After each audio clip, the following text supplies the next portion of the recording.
খরা মৌসুমী কৃষকদের সেচ সুবিধার লক্ষ্যে ২০১৫-১৬ অর্থবছরে বালিয়াডাঙ্গি উপজেলার ঝাউনিয়া গ্রামে এই স্লুইস গেটটি নির্মাণ করে স্থানীয় সরকার প্রকৌশলী অধিদপ্তর। দীর্ঘদিন ব্যবহার না হওয়ায় গেটটি এখন নষ্টের পথে। চুরি হয়ে গেছে অধিকাংশ লোহা সামগ্রী।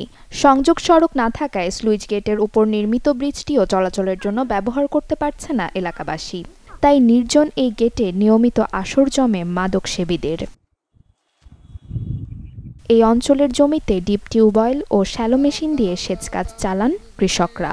ফলে বিঘা প্রতি খরচ হয় ৬ থেকে ৭ হাজার টাকা। স্লুইস গেটটি কার্যকর করা হলে কৃষিতে সেচ খরচ কমবে বলে আশা কৃষকের।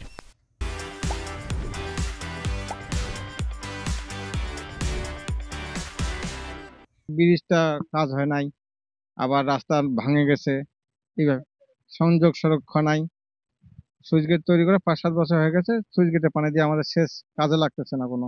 এই যে ডিপ অঞ্চলে দিয়ে পানি চড়াইতে হচ্ছে, স্যালো মেশিন দিয়ে পানি দিতে হচ্ছে ক্ষেতগুলোতে। সুইচ গেট দিয়ে দিচ্ছে, কোনো উন্নতি হয় নাই। সুইচ গেটটা যদি কার্যক্রম আপনাদের ভালো হয় তাহলে আমাদের অনেক টাকা সাশ্রয় হবে। আর সুইচ গেটটা তো কোনো আমাদের কাজে আসতেছে না। আমাদের সুইচ গেট একদিকে আপনার পানি যাচ্ছে, আর একদিক দিয়ে কোনো পানি আটকানোর কোনো ব্যবস্থাই নাই। ব্রিজের রাস্তা কোনো যোগাযোগ হচ্ছে না, এই জন্য আমরা কি করব, খুব সমস্যা পড়ে আছি আমরা। সংশ্লিষ্ট কর্মকর্তারা বলছেন, চলতি অর্থ বছরে গেটটি মেরামত করে ব্যবহার উপযোগী করা হবে। অন্যদিকে নদী খনন, সেচ কার্যক্রম ও নদী ভাঙন রোধ বিষয়ক বিভিন্ন প্রকল্প হাতে নেবার আশ্বাস পানি উন্নয়ন বোর্ডের। স্ট্রাকচার দুটি মেরামতের জন্য আমাদের জলবায়ু সহনশীল প্রকল্প আছে একটা, যেটি অনুমোদনের অপেক্ষায় আছে। ওইখানে আমরা প্রাক্কলন পাঠিয়েছি, অনুমোদন আসলে ওইটা কাজ হবে। কাজ হলে এখন যে বর্তমানে কিছুটা তাদের উপকার বঞ্চিত হচ্ছে, সেটা পরবর্তী তারা উপকার পাবে। নেহা নদী, শারদুগ নদী, লোলপাই নদী, এরকম আরো কয়েকটি নদী সহ বর্তমানে মোট নদীর সংখ্যা ২৭টি।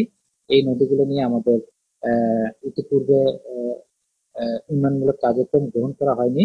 যেহেতু এই নদীগুলো নতুন করে আমাদের দৃষ্টিগত হয়েছে, এই নদীগুলো নিয়ে আমরা পরবর্তীতে সমঝোতা সমীক্ষা বা ফিজিবিলিটি স্টাডির মাধ্যমে প্রকল্প গ্রহণের পরিকল্পনা গ্রহণ করেছি।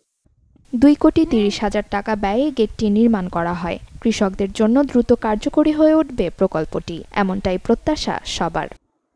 Desk report, channel 24।